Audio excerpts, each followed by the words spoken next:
Acid અને base વિશે સામાન્ય માહિતી. આપણા રોજિંદા જીવનમાં વપરાતા દ્રાવણો જેવા કે ખાટા ફળોના રસ, લીંબુનો રસ, આમલીનું પાણી અને છાશ એસિડિક સ્વભાવ ધરાવે છે. જલીય દ્રાવણનો એસિડિક સ્વભાવ તેમાં રહેલા એસિડને કારણે હોય છે. મીઠાનું જલીય દ્રાવણ તટસ્થ સ્વભાવ ધરાવે છે.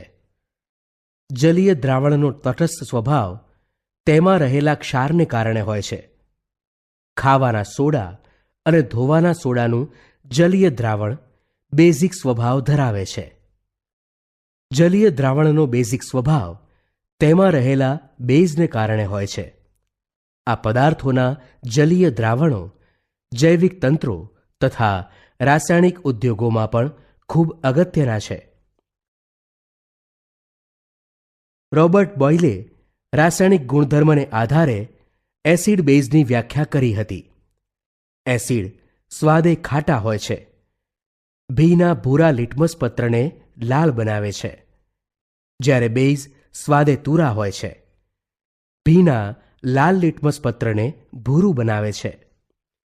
એસિડ અને બેઝ વચ્ચે તટસ્થીકરણ પ્રક્રિયા થઈ ક્ષાર અને પાણી બને છે. એસિડ કેલ્શિયમ અને મેગ્નેશિયમ જેવી સક્રિય ધાતુ સાથેની પ્રક્રિયાથી ડાયહાઇડ્રોજન વાયુ મુક્ત કરે છે, જ્યારે બેઝ ઝિંક એલ્યુમિનિયમ જેવી ધાતુ સાથેની પ્રક્રિયાથી ડાયહાઇડ્રોજન વાયુ મુક્ત કરે છે.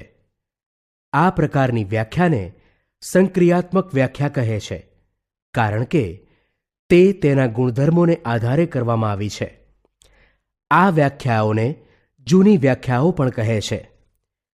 એસિડ બેઝની આધુનિક વ્યાખ્યાઓમાં Arrhenius, Bronsted Lowry, Lewis acid base સિદ્ધાંત વગેરેનો સમાવેશ થાય છે. પ્રવૃત્તિ: વિજ્ઞાનની પ્રયોગશાળામાંથી hydrochloric acid HCl, sulphuric acid H2SO4, nitric acid HNO3, acetic acid CH3COOH, sodium hydroxide NaOH, calcium hydroxide CaOH2, potassium hydroxide KOH, magnesium hydroxide MgOH2 અને એમોનિયમ હાઇડ્રોક્સાઇડ NH4OH ના નમૂના એકઠા કરો. હવે આ દરેક દ્રાવણના થોડાક ટીપાને વોચ ગ્લાસમાં નાખો. વોચ ગ્લાસમાં રહેલ દ્રાવણ એસિડ છે કે બેઝ તે નક્કી કરવા અહીં દર્શાવેલા સૂચકોનો ઉપયોગ કરો. સૌ પ્રથમ હાઇડ્રોક્લોરિક એસિડને 4 વોચ ગ્લાસમાં નાખો. ત્યારબાદ આ 4 વોચ ગ્લાસમાં ક્રમશઃ લાલ લિટમસનું દ્રાવણ, વાદળી લિટમસનું દ્રાવણ, ફિનોલ્ફથેલિન અને મિથાઇલ ઓરેન્જના ટીપા ઉમેરી તેમાં થતું રંગ પરિવર્તન ચકાસો.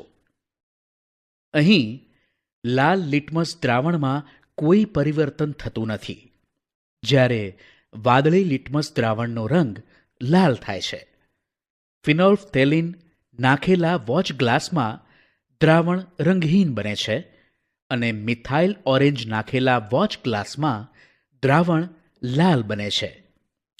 આ જ રીતે સોડિયમ હાઇડ્રોક્સાઇડવાળા વોચ ગ્લાસમાં આ ચારેય સૂચકો ઉમેરતા આ પ્રકારનું પરિણામ જોવા મળે છે, જેમાં લાલ લિટમસવાળા વોચ ગ્લાસમાંનું દ્રાવણ વાદળી રંગનું બને છે. વાદળી લિટમસ દ્રાવણવાળા વોચ ગ્લાસમાં દ્રાવણમાં કોઈ પરિવર્તન થતું નથી, એટલે કે તે વાદળી જ રહે છે, જ્યારે ફિનોલ્ફથેલિન નાખેલા વોચ ગ્લાસમાં રહેલ દ્રાવણનો રંગ ગુલાબી બને છે, જ્યારે મિથાઇલ ઓરેન્જ નાખેલું દ્રાવણ પીળા રંગમાં ફેરવાય છે. અહીં કોષ્ટકમાં દરેક દ્રાવણમાં કયું સૂચક ઉમેરતા શું થાય છે તે પરિણામ દર્શાવેલા છે. આમ આ સૂચકો રંગ પરિવર્તન દ્વારા આપેલ દ્રાવણ એસિડિક છે કે બેઝિક છે તે જણાવે છે. આ જ રીતે કેટલાક પદાર્થો એસિડિક કે બેઝિક માધ્યમમાં પોતાની સુગંધમાં ફેરફાર કરે છે, જેને દ્રાણ સૂચક કહે છે. વેનિલા એસેન્સ અને લવિંગનું તેલ દ્રાણ સૂચક છે. પ્રવૃત્તિ: સૌપ્રથમ સ્ટેન્ડમાં ભરાવેલી કસનળીમાં 5 મિલીલીટર સલ્ફ્યુરિક એસિડ લો અને તેમાં ઝિંક ધાતુના ટુકડા ઉમેરો. હવે તેને એક કાણાવાળા બૂચથી બંધ કરી તેમાંથી વિમોચન નળી પસાર કરો. આ વિમોચન નળીનો બીજો છેડો એક પાત્રમાં સાબુના દ્રાવણમાં રાખો. હવે અવલોકન કરો. અવલોકન કરતાં જણાય છે કે ઝિંકના ટુકડા પાસે પરપોટા ઉત્પન્ન થાય છે, જેનું કારણ ઝિંક અને સલ્ફ્યુરિક એસિડ વચ્ચેની પ્રક્રિયાથી ઉત્પન્ન થતો વાયુ છે. હવે આ વાયુ વિમોચન નળી મારફતે સાબુના દ્રાવણમાં જતાં ત્યાં પણ પરપોટા દેખાય છે. હવે પાત્રની બહાર નીકળતા વાયુ પાસે સળગતી મીણબત્તી લાવતા મીણબત્તી ધડાકા સાથે સળગે છે. હવે આ જ પ્રવૃત્તિ કેટલાક જુદા જુદા એસિડ જેવા કે HCl, HNO3 અને CH3COOH ની સાથે કરતાં દર વખતે સળગતી મીણબત્તી અવાજ સાથે સળગે છે. આ દરેક પ્રક્રિયામાં ધાતુ એસિડમાંથી હાઇડ્રોજનનું વિસ્થાપન કરે છે. પરિણામે હાઇડ્રોજન વાયુ ઉત્પન્ન થાય છે, જ્યારે એસિડના બાકી રહેલા ભાગ સાથે સંયોજાઈને સંયોજન બનાવે છે, જેને ક્ષાર કહેવામાં આવે છે. આમ એસિડની ધાતુ સાથેની પ્રક્રિયાથી ક્ષાર અને હાઇડ્રોજન વાયુ મળે છે. પરંતુ ધાતુ નાઇટ્રિક એસિડ સાથે પ્રક્રિયા કરતાં હાઇડ્રોજન વાયુ ઉત્પન્ન કરતો નથી, પરંતુ નાઇટ્રોજન ઓક્સાઇડ ધાતુના ક્ષાર અને પાણી ઉત્પન્ન કરે છે. પ્રવૃત્તિ: એક કસનળીને સ્ટેન્ડમાં ભરાવી તેમાં ઝિંકના ટુકડા નાખો. હવે તેમાં 2 મિલીલીટર સોડિયમ હાઇડ્રોક્સાઇડનું દ્રાવણ ઉમેરો. કસનળીને એક કાણાવાળા બૂચથી બંધ કરી તેમાંથી વિમોચન નળી પસાર કરો. વિમોચન નળીનો બીજો છેડો બાજુમાં રાખેલા સાબુના દ્રાવણમાં રાખો. હવે કસનળીને ગરમ કરો. આથી કસનળીમાં પરપોટા ઉત્પન્ન થતાં દેખાય છે. હવે થોડા સમય પછી સાબુના દ્રાવણમાં પણ પરપોટા થતાં દેખાય છે. હવે સળગતી મીણબત્તીને સાબુના દ્રાવણમાંથી નીકળતા પરપોટાની ઉપર તરફ રાખતા મીણબત્તી અવાજ સાથે સળગે છે. આમ અહીં ઉત્પન્ન થતો વાયુ હાઇડ્રોજન છે. આમ બેઝ ધાતુ સાથે પ્રક્રિયા કરીને ક્ષાર અને હાઇડ્રોજન વાયુ આપે છે. પ્રવૃત્તિ: 2 કસનળી લો. તેને A અને B વડે દર્શાવો. કસનળી એમાં લગભગ 0.5 ગ્રામ સોડિયમ કાર્બોનેટ લો અને કસનળી બીમાં 0.5 ગ્રામ સોડિયમ હાઇડ્રોજન કાર્બોનેટ લો. બંને કસનળીઓમાં લગભગ 2 મિલીલીટર મંદ HCl ઉમેરો. આકૃતિમાં દર્શાવ્યા મુજબ દરેક સ્થિતિમાં ઉત્પન્ન થતા વાયુને ચૂનાના પાણીમાંથી પસાર કરો. ઉત્પન્ન થતો કાર્બન ડાયોક્સાઇડ વાયુ ચૂનાના નીતર્યા પાણી સાથે પ્રક્રિયા કરતાં ચૂનાનું પાણી દૂધિયા રંગનું બને છે, કારણ કે તેમાં કેલ્શિયમ કાર્બોનેટના સફેદ અવક્ષેપ ઉત્પન્ન થાય છે. હવે આ પાણીમાં વધુ સમય સુધી કાર્બન ડાયોક્સાઇડ વાયુને પસાર કરતાં ચૂનાનું પાણી રંગહીન બને છે, કારણ કે આ પ્રક્રિયાથી ઉત્પન્ન થતો કેલ્શિયમ બાયકાર્બોનેટ પાણીમાં દ્રાવ્ય હોય છે. ચૂનાનો પથ્થર, ચોક અને આરસ એ કેલ્શિયમ કાર્બોનેટના જુદા જુદા સ્વરૂપ છે. બધી ધાતુના કાર્બોનેટ અને હાઇડ્રોજન કાર્બોનેટ એસિડ સાથે પ્રક્રિયા કરી તેને અનુરૂપ ક્ષાર, કાર્બન ડાયોક્સાઇડ અને પાણી બનાવે છે. બેઝની રાસાયણિક પ્રક્રિયા માટે તેના જલીય દ્રાવણમાં રહેલા OH- જવાબદાર હોય છે. બેઝની એસિડ સાથે પ્રક્રિયા થઈ ક્ષાર અને પાણી બને છે. આ પ્રક્રિયાને પણ તટસ્થીકરણ પ્રક્રિયા કહે છે.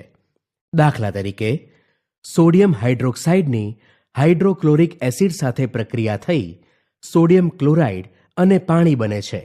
આ જ રીતે potassium sulphate, calcium nitrate, sodium carbonate અને એમોનિયમ ક્લોરાઇડ બને છે.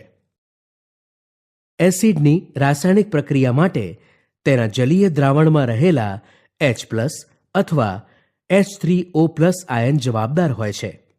મોટા ભાગના એસિડ ધાતુ કાર્બોનેટ અથવા ધાતુ હાઇડ્રોજન કાર્બોનેટ સાથે પ્રક્રિયા કરી ક્ષાર, પાણી અને કાર્બન ડાયોક્સાઇડ વાયુ ઉત્પન્ન કરે છે.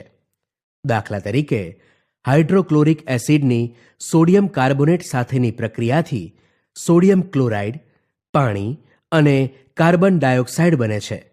આ જ રીતે magnesium sulphate, potassium nitrate, sodium chloride, sodium sulphate, sodium nitrate બનાવી શકાય. પ્રવૃત્તિ: એક બીકરમાં કોપર ઓક્સાઇડને થોડીક માત્રામાં લો. તેમાં ધીમે ધીમે મંદ હાઇડ્રોક્લોરિક એસિડ ઉમેરો. HCl ઉમેરતી વખતે બીકરને હલાવો. તમે જોશો કે દ્રાવણનો રંગ વાદળી લીલો થાય છે અને કોપર ઓક્સાઇડ ઓગળે છે. આ પ્રક્રિયામાં કોપર ક્લોરાઇડ બનવાથી દ્રાવણનો રંગ વાદળી લીલો થાય છે. આમ, ધાતુ ઓક્સાઇડ અને એસિડની વચ્ચે થતી સામાન્ય પ્રક્રિયાને કારણે ક્ષાર અને પાણી ઉત્પન્ન થાય છે.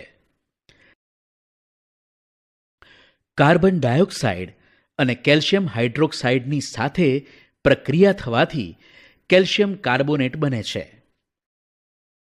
અહીં કેલ્શિયમ હાઇડ્રોક્સાઇડ જે એક બેઝ છે તે કાર્બન ડાયોક્સાઇડ સાથે પ્રક્રિયા કરી ક્ષાર અને પાણીનું નિર્માણ કરે છે.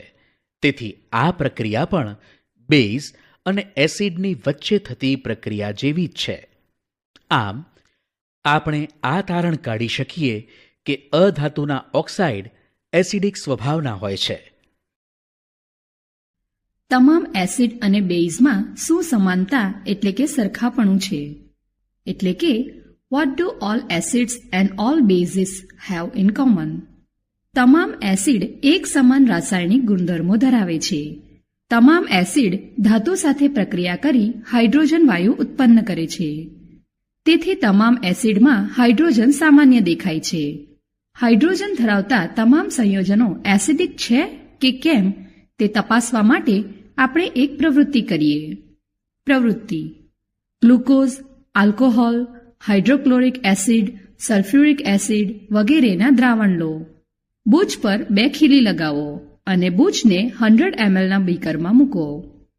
ખીલીઓને બલ્બ અને સ્વિચ મારફત 6 વોલ્ટના વીજકોષના 2 છેડા સાથે જોડો. હવે બીકરમાં થોડો મંદ HCl ઉમેરો અને વીજ પ્રવાહ પસાર કરો. બલ્બ પ્રકાશિત થવાનું શરૂ કરે છે. સ્વતંત્ર રીતે મંદ સલ્ફ્યુરિક એસિડ, ગ્લુકોઝ અને આલ્કોહોલના દ્રાવણ સાથે પ્રયોગનું પુનરાવર્તન કરતા એસિડના કિસ્સામાં બલ્બ પ્રકાશિત થશે, પરંતુ તમે અવલોકન કરશો કે ગ્લુકોઝ અને આલ્કોહોલના દ્રાવણો વિદ્યુતનું વહન કરતા નથી. બલ્બનું પ્રકાશિત થવું સૂચવે છે કે દ્રાવણમાંથી વિદ્યુત પ્રવાહ વહી રહ્યો છે. એસિડિક દ્રાવણોમાં વિદ્યુતનું વહન આયનો દ્વારા થાય છે. એસિડમાં હાજર ધનાયન H+ છે, જે સૂચવે છે કે એસિડ તેના દ્રાવણોમાં H+AQ ઉત્પન્ન કરે છે કે જે તેમના એસિડિક ગુણધર્મો માટે જવાબદાર છે. આ જ પ્રવૃત્તિને સોડિયમ હાઇડ્રોક્સાઇડ, કેલ્શિયમ હાઇડ્રોક્સાઇડ વગેરે જેવા આલ્કલી ઉપયોગ કરીને પુનરાવર્તિત કરતા બલ્બ પ્રકાશિત થશે. બેઝમાં OH- આયન કે જે તેમના બેઝિક ગુણધર્મો માટે જવાબદાર છે. પ્રવૃત્તિ: એક સ્વચ્છ અને સૂકી કસનળીમાં લગભગ 1 ગ્રામ ઘન સોડિયમ ક્લોરાઇડ લો. કસનળીમાં થોડી માત્રામાં સાંદ્ર સલ્ફ્યુરિક એસિડ ઉમેરો. અહીં NaCl અને H2SO4 વચ્ચે પ્રક્રિયા થવાથી HCl વાયુ ઉત્પન્ન થાય છે. હવે ઉત્પન્ન થતા વાયુની શુષ્ક અને ભીના વાદળી લિટમસ પત્ર પર થતી અસરો ચકાસો. HCl વાયુ શુષ્ક વાદળી લિટમસ પત્ર પર કોઈ અસર કરતો નથી, જ્યારે ભીના વાદળી લિટમસ પત્રને લાલ કરે છે. આ પ્રવૃત્તિથી સ્પષ્ટ થાય છે કે પાણીની હાજરીમાં HClમાંથી હાઇડ્રોજન આયન ઉત્પન્ન થાય છે, જ્યારે પાણીની ગેરહાજરીમાં HCl અણુઓમાંથી H+ આયન છૂટો થઈ શકતો નથી. આમ HClની એસિડિકતાનું કારણ H+ આયન છે. હાઇડ્રોજન આયન સ્વતંત્રપણે રહી શકતા નથી, પરંતુ તે પાણીના અણુઓ સાથે જોડાઈને રહી શકે છે. તેથી હાઇડ્રોજન આયનને હંમેશા H+Aq અથવા હાઇડ્રોનિયમ આયન H3O+ વડે દર્શાવી શકાય. આપણે જોયું કે એસિડ પાણીમાં H3O+ અથવા H+Aq આયન ઉત્પન્ન. ચાલો હવે આપણે જોઈએ કે કોઈ પણ બેઝને પાણી સાથે ઓગાળવાથી શું થાય છે. બેઝ પાણીમાં હાઇડ્રોક્સાઇડ આયન ઉત્પન્ન કરે છે. પાણીમાં ઓગળેલ બેઝને ક્ષાર કહે છે. આમ બધા જ એસિડ H+ અને બધા જ બેઝ OH- ઉત્પન્ન કરે છે. તેથી આપણે તટસ્થીકરણ પ્રક્રિયાને આ મુજબ લખીશું: એસિડ અને બેઝ ક્ષાર પ્લસ પાણી આપે છે.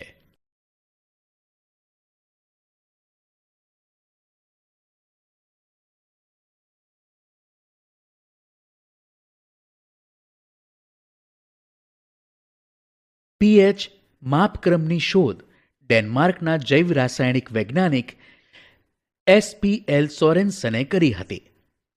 pH માપક્રમ એ જલીય દ્રાવણમાં રહેલા હાઇડ્રોનિયમ આયનની સાંદ્રતાને રજૂ કરવાની સરળ અને અનુકૂળ પદ્ધતિ છે.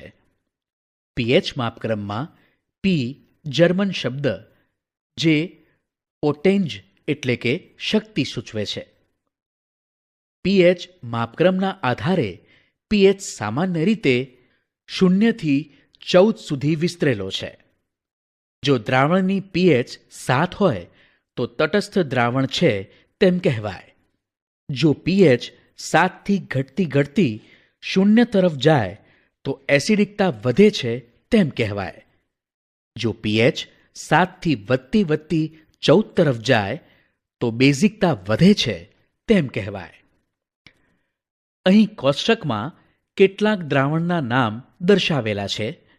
આ દ્રાવણમાં pH પેપર મૂકી pH પેપર કયા રંગનું બને છે તે નક્કી કરી તે દ્રાવણનું આશરે pH મૂલ્ય લખો. તેમજ pH મૂલ્ય પરથી જે તે દ્રાવણનો સ્વભાવ નક્કી કરો. મનુષ્ય શરીરમાં થતી દેહધાર્મિક ક્રિયાઓ 7.0 થી 7.8 pH ગાળામાં થાય છે. અન્ય સજીવો pHનો વધુ ફેરફાર સહન કરી શકતા નથી. 5.6 થી ઓછી pH ધરાવતા એસિડ વર્ષાનું પાણી જ્યારે નદી કે તળાવ જેવા જળાશયોમાં ભળે છે ત્યારે તેમાંના પાણીની pH ઘટે છે. આ જળાશયોમાંની માછલીઓ, સૂક્ષ્મજીવો અને જલજ વનસ્પતિઓ જેવી જલીય જીવસૃષ્ટિનું અસ્તિત્વ જોખમાય છે. ખોરાકના પાચનમાં જઠર અગત્યનો ભાગ ભજવે છે. જઠરમાં ખોરાક પ્રવેશવાની સાથે જઠરમાંથી હાઇડ્રોક્લોરિક એસિડ સ્ત્રવે છે, જે ખોરાકમાં ભળે છે. એસિડની પીએચ લગભગ 1 થી 3ની વચ્ચે બદલાતી રહે છે. પીએચના આટલા ઓછા મૂલ્યે જઠરમાં પેપ્સિન નામનો ઉત્સેચક સક્રિય બને છે. તે ખોરાકમાંના પ્રોટીનનું પાચન કરવામાં મદદરૂપ થાય છે.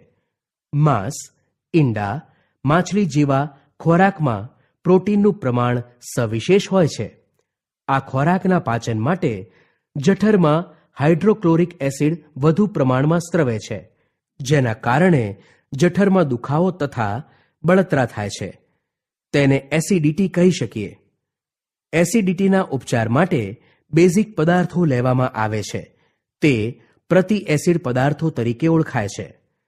પ્રતિ એસિડ પદાર્થો તરીકે વિશેષ પ્રમાણમાં સોડિયમ હાઇડ્રોજન કાર્બોનેટ અને મેગ્નેશિયમ હાઇડ્રોક્સાઇડ એટલે કે મિલ્ક ઓફ મેગ્નેશિયા ઉપયોગમાં લેવાય છે. આ ઉપરાંત કેલ્શિયમ કાર્બોનેટ અને એલ્યુમિનિયમ હાઇડ્રોક્સાઇડ પણ પ્રતિ એસિડ પદાર્થો તરીકે જાણીતા છે. બજારમાં આવા પ્રવાહી મિશ્રણો અને કેટલીક ગોળીઓ પણ પ્રાપ્ય છે. આ પદાર્થો વધારાના એસિડનું તટસ્થીકરણ કરે છે. જે જમીનની પીએચ 6.5 થી 7.3ની વચ્ચે હોય તેવી જમીનમાં છોડની વૃદ્ધિ અને વિકાસ સારા થાય છે. 6.5 થી ઓછા પીએચ મૂલ્યવાળી જમીનને એસિડિક જમીન કહેવાય છે. જે જમીનની પીએચનું મૂલ્ય 7.3 થી વધુ હોય તો તે જમીન આલ્કલાઇન જમીન કહેવાય છે. એસિડિક જમીનને તટસ્થ કરવા ખેડૂતો જમીનમાં લાઇમ ઉમેરે છે. બેઝિક જમીનને તટસ્થ કરવા ખેડૂતો જમીનમાં જીપ્સમ ઉમેરે છે. દાંતનું બહારનું પડ કેલ્શિયમ ફોસ્ફેટ જેવા કઠિન પદાર્થનું બનેલું હોય છે. તે પાણીમાં ઓગળતું નથી, પણ મોંના અંદરના ભાગની પીએચ 5.5 કરતાં ઓછી થાય ત્યારે ક્ષયિત થાય છે. જમ્યા બાદ મોંમાં રહેલ ખોરાકના કણો તથા શર્કરાનું બેક્ટેરિયા દ્વારા વિઘટન થઈ એસિડ પેદા થાય છે. તે મોંના અંદરના ભાગની પીએચ ઘટાડે છે, તેથી દાંતનું ક્ષયન થાય છે. ક્ષયનથી બચવા માટે જમ્યા બાદ દાંત સાફ કરવાની સુટેવ પાડવી જોઈએ. દાંત સફાઈ માટે ઉપયોગમાં લેવાતા દંતમંજન પાવડર તથા પેસ્ટ સામાન્ય રીતે બેઝિક સ્વભાવ ધરાવતા હોય છે. મોંના અંદરના ભાગમાં ઉત્પન્ન થયેલ એસિડને તટસ્થ કરી દાંતને ક્ષયનથી બચાવે છે. લાલ કીડી ચટકો ભરે છે ત્યારે આપણને બળતરા થાય છે. તેનું કારણ તેના દ્વારા આપણા શરીરમાં દાખલ કરાતો ફોર્મિક એસિડ છે. તેવી જ રીતે મધમાખી આપણને ડંખ મારે છે ત્યારે ડંખના સ્થાને દુખાવો તથા ખૂબ જ બળતરા થાય છે. ડંખના સ્થાનની આસપાસ સોજો આવે છે, કારણ કે મધમાખીના ડંખ દ્વારા આપણા શરીરમાં દાખલ થતું વિષ એસિડિક હોય છે. આ વિષમાં વધુ એસિડિક સ્વભાવવાળો મેલેટિન પદાર્થ હોય છે. મેલેટિન 26 એમિનો એસિડ ધરાવતો પોલીપેપ્ટાઇડ છે. મધમાખીના ડંખની અસરમાં રાહત મેળવવા માટે ખાવાના સોડા જેવા બેઝિક પદાર્થના જલીય દ્રાવણને ડંખની આસપાસના ભાગમાં લગાવવામાં આવે છે, જે એસિડિક વિષનું તટસ્થીકરણ કરે છે. કેટલાક દ્રાવણોની પીએચ કોષ્ટકમાં દર્શાવેલ છે. ક્ષાર એ જુદા જુદા આયનોના સંયોજનથી બને છે, જેમાં ધન આયન અને ઋણ આયન હોય છે. મીઠાના બંધારણ વખતે બેઝમાંથી ધન આયન તરીકે Na+ અને એસિડમાંથી ઋણ આયન તરીકે Cl- જોડાય છે. આમ સોડિયમ ક્લોરાઇડની રચના થાય છે. કુદરતમાં વિપુલ પ્રમાણમાં ક્ષાર મળી આવે છે. રોજિંદા જીવનમાં વપરાતું મીઠું, ખાવાના સોડા અને ધોવાના સોડા ક્ષાર છે. પ્રયોગશાળામાં જોવા મળતા પદાર્થો જેવા કે sodium chloride, sodium sulphate, ammonium chloride, calcium chloride, calcium sulphate, barium sulphate, potassium sulphate, silver nitrate, silver chloride, barium chloride વગેરે પણ ક્ષારના ઉદાહરણો છે. પૃથ્વીના આવરણ સ્વરૂપે રહેલા ખનિજ દ્રવ્યો અને ખડકો પ્રત્યક્ષ અથવા પરોક્ષ રીતે ક્ષાર છે. કેટલીક એસિડ અને બેઝ વચ્ચેની તટસ્થીકરણ પ્રક્રિયાઓ. શું આ બધી પ્રક્રિયાઓ દરમિયાન ઉત્પન્ન થતા બધા ક્ષારની pH તટસ્થ એટલે 7 હશે? ના. પ્રક્રિયા 1 થી ઉત્પન્ન થતા ક્ષાર NaCl જલીય દ્રાવણની pH 7 હોય છે, કારણ કે આ ક્ષાર જળ વિભાજન પામતા નથી. આમ પ્રબળ એસિડ અને પ્રબળ બેઝના તટસ્થીકરણથી ઉત્પન્ન થતા ક્ષારના જલીય દ્રાવણ તટસ્થ સ્વભાવ ધરાવે છે. પ્રક્રિયા 2 થી ઉત્પન્ન થતા ક્ષાર Na2CO3 જલીય દ્રાવણની pH 7 કરતાં વધુ હોય છે, કારણ કે આ ક્ષાર પાણીમાં જળ વિભાજન પામી OH- ઉત્પન્ન કરે છે. આમ નિર્બળ એસિડ અને પ્રબળ બેઝના તટસ્થીકરણથી ઉત્પન્ન થતા ક્ષારના જલીય દ્રાવણ બેઝિક સ્વભાવ ધરાવે છે. શું આ બધી પ્રક્રિયાઓ દરમિયાન ઉત્પન્ન થતા બધા ક્ષારની pH તટસ્થ એટલે કે 7 હશે? ના. પ્રક્રિયા 3 થી ઉત્પન્ન થતા ક્ષાર NH4Clના જલીય દ્રાવણની pH 7 કરતાં ઓછી હોય છે, કારણ કે આ ક્ષાર પાણીમાં જળ વિભાજન પામી H3O+ ઉત્પન્ન કરે છે.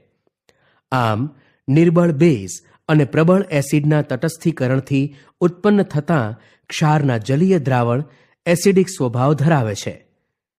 પ્રક્રિયા 4 થી ઉત્પન્ન થતા ક્ષાર CH3COONH4 ના જલીય દ્રાવણની pH અનુક્રમે 7 અને 7 થી સહેજ વધુ હોય છે. આ પ્રકારના ક્ષારના જલીય દ્રાવણની pH ક્યારેક 7 થી સહેજ ઓછી પણ જોવા મળે છે. જો એસિડ અને બેઝ બંને એક સરખા નિર્બળ હોય તો તેમના તટસ્થીકરણથી ઉત્પન્ન થતા ક્ષારનું જલીય દ્રાવણ તટસ્થ હોય, નહીં તો તેમની નિર્બળતાના તફાવત પ્રમાણે તટસ્થને બદલે સહેજ એસિડિક કે સહેજ બેઝિક હોય છે. હાઇડ્રોક્લોરિક એસિડ અને સોડિયમ હાઇડ્રોક્સાઇડના દ્રાવણની પ્રક્રિયાથી ઉત્પન્ન થતા ક્ષારને સોડિયમ ક્લોરાઇડ કહે છે. આ ક્ષારનો ઉપયોગ આપણે ખોરાકમાં કરીએ છીએ. સમુદ્રના પાણીમાં ઘણા ક્ષાર દ્રાવ્ય થયેલા હોય છે. આ ક્ષારોમાંથી સોડિયમ ક્લોરાઇડને છૂટું પાડવામાં આવે છે. વિશ્વના જુદા ભાગોમાં ઘન ક્ષાર જમા થતાં જોવા મળે છે. મોટા આકારના આ સ્ફટિક તેમાં રહેલ કેટલીક અશુદ્ધિઓના કારણે ભૂરા રંગના દેખાય છે, જેને ખનિજ ક્ષાર કહે છે. જ્યારે સમુદ્રના કેટલાક ભાગ શુષ્ક થઈ ગયા ત્યારે ત્યાં ખનિજ ક્ષાર બન્યા. ખનિજ ક્ષારનું ખનન પણ કોલસાની જેમ થાય છે. તમે મહાત્મા ગાંધીની દાંડી યાત્રા વિશે જરૂર સાંભળ્યું હશે. સામાન્ય ક્ષાર રસાયણો માટેનો કાચો માલ. આપણા રોજિંદા ઉપયોગના કેટલાક પદાર્થો જેવા કે sodium hydroxide, baking soda, washing soda, bleaching powder વગેરેની બનાવટમાં મીઠું એક મહત્વપૂર્ણ કાચો પદાર્થ છે. ચાલો જોઈએ કે કઈ રીતે એક પદાર્થનો ઉપયોગ જુદા જુદા પદાર્થોની બનાવટમાં થાય છે. સોડિયમ હાઇડ્રોક્સાઇડ સોડિયમ ક્લોરાઇડના જલીય દ્રાવણમાં વિદ્યુત પ્રવાહ પસાર કરતાં સોડિયમ ક્લોરાઇડનું વિયોજન થઈ સોડિયમ હાઇડ્રોક્સાઇડ બને છે. આ પ્રક્રિયાને ક્લોર ક્ષાર પ્રક્રિયા કહે છે, કારણ કે આનાથી ઉત્પન્ન થતી નીપજ ક્લોરીન અને સોડિયમ હાઇડ્રોક્સાઇડ હોય છે. ક્લોરીન ગેસ એનોડ પર મુક્ત થાય છે અને હાઇડ્રોજન ગેસ કેથોડ પર મુક્ત થાય છે. કેથોડ પર સોડિયમ હાઇડ્રોક્સાઇડ દ્રાવણનું પણ નિર્માણ થાય છે. આ પ્રક્રિયાથી પ્રાપ્ત થયેલ ત્રણેય નિપજો ઉપયોગી છે. અહીં આ નિપજોના વિવિધ ઉપયોગને દર્શાવ્યા છે. ઈંધણ, માર્ગરીન, ખાતર માટે અમોનિયા. પાણીના શુદ્ધિકરણ માટે સ્વિમિંગ પુલમાં પીવીસી, CFCની બનાવટમાં, જંતુનાશકોની બનાવટમાં. ધાતુઓ પર લાગેલા ગ્રીસ કે ઓઇલને દૂર કરવા માટે, સાબુ, ડિટર્જન્ટ, કાગળની બનાવટ માટે કૃત્રિમ રેસાઓ બનાવવા. હાઇડ્રોક્લોરિક એસિડ ઉપયોગ સ્ટીલની સફાઈ, એમોનિયમ ક્લોરાઇડ, દવાઓ, સૌંદર્ય પ્રસાધનની બનાવટમાં. બ્લીચિંગ પાવડર ઉદાહરણ ઘરગથ્થુ વિરંજક એટલે કે બ્લીચિંગ પાવડર, રેસાઓનું વિરંજક બ્લીચિંગ પાવડર માટે. બ્લીચિંગ પાવડર આપણે જાણીએ છીએ કે જલીય સોડિયમ ક્લોરાઇડના વિદ્યુત વિભાજનથી ક્લોરીનનું નિર્માણ થાય છે. આ ક્લોરીન ગેસનો ઉપયોગ બ્લીચિંગ પાવડરની બનાવટમાં કરવામાં આવે છે. શુષ્ક કળી ચૂના પર ક્લોરીનની ક્રિયાથી બ્લીચિંગ પાવડર બનાવવામાં આવે છે. બ્લીચિંગ પાવડરને CaOCl2 વડે દર્શાવવામાં આવે છે. આમ છતાં તેનું વાસ્તવિક સંયોજન બહુ જટિલ જોવા મળે છે. બ્લીચિંગ પાવડરનો ઉપયોગ કાપડ ઉદ્યોગમાં સુતરાઉ અને લિનનના બ્લીચિંગ માટે, કાગળની ફેક્ટરીમાં લાકડાના માવાના બ્લીચિંગમાં અને લોન્ડ્રીમાં કપડાને બ્લીચિંગ માટે. કેટલાક રાસાયણિક ઉદ્યોગોમાં એક ઓક્સિડેશન કર્તા તરીકે અને પીવાલાયક પાણીને જીવાણુઓથી મુક્ત કરવા માટે એક જંતુનાશક તરીકે વપરાય છે. બેકિંગ સોડા, ખાવાનો સોડા. બેકિંગ સોડાનો ઉપયોગ સામાન્ય રીતે રસોડામાં સ્વાદિષ્ટ વાનગીઓ બનાવવામાં થાય છે. ક્યારેક તેનો ઉપયોગ ખોરાકને ઝડપથી પકાવવા માટે પણ થાય છે. આ સંયોજનનું રાસાયણિક નામ સોડિયમ હાઇડ્રોજન કાર્બોનેટ છે. સોડિયમ ક્લોરાઇડનો ઉપયોગ કરી બેકિંગ સોડા બનાવાય છે. સોડિયમ હાઇડ્રોજન કાર્બોનેટનો ઉપયોગ એસિડને તટસ્થ કરવા માટે થાય છે. આ એક નિર્બળ, કાટ ના લાગે તેવો ક્ષાર છે. ખોરાકને રાંધતી બેકિંગ સોડાને ગરમ કરવાથી થતી પ્રક્રિયાને આ મુજબ દર્શાવી શકાય. સોડિયમ હાઇડ્રોજન કાર્બોનેટનો ઉપયોગ આપણા ઘરોમાં જુદી જુદી રીતે કરવામાં આવે છે. સોડિયમ હાઇડ્રોજન કાર્બોનેટનો ઉપયોગ બેકિંગ પાવડર કે જે સોડિયમ હાઇડ્રોજન કાર્બોનેટ અને ટાર્ટરિક એસિડ જેવા મંદ ખાદ્ય એસિડનું મિશ્રણ છે તેની બનાવટમાં થાય છે. જ્યારે બેકિંગ પાવડરને ગરમ કરવામાં આવે છે અથવા પાણીમાં મિશ્ર કરવામાં આવે ત્યારે આ મુજબની પ્રક્રિયા જોવા મળે છે. આ પ્રક્રિયાથી ઉત્પન્ન થતા કાર્બન ડાયોક્સાઇડ વાયુના લીધે બ્રેડ અથવા કેકમાં આથવણની ક્રિયા થતાં તે નરમ અને છિદ્રયુક્ત બને છે. સોડિયમ હાઇડ્રોજન કાર્બોનેટ પણ પ્રતિ એસિડનું એક ઘટક છે. આલ્કલી હોવાથી તે પેટમાં એસિડની વધારે માત્રાને તટસ્થ કરે છે, તેથી એસિડિટીની દવા તરીકે વપરાય છે. તેનો ઉપયોગ સોડા એસિડ અગ્નિરોધકમાં પણ કરવામાં આવે છે. ધોવાનો સોડા Na2CO3 10H2O એક રસાયણ જ છે જેને સોડિયમ ક્લોરાઇડમાંથી મેળવવામાં આવે છે. બેકિંગ સોડાને ગરમ કરવાથી સોડિયમ કાર્બોનેટ મેળવી શકાય છે. સોડિયમ કાર્બોનેટના પુનઃસ્ફટિકીકરણથી ધોવાનો સોડા મળે છે. આ પણ એક બેઝિક ક્ષાર છે.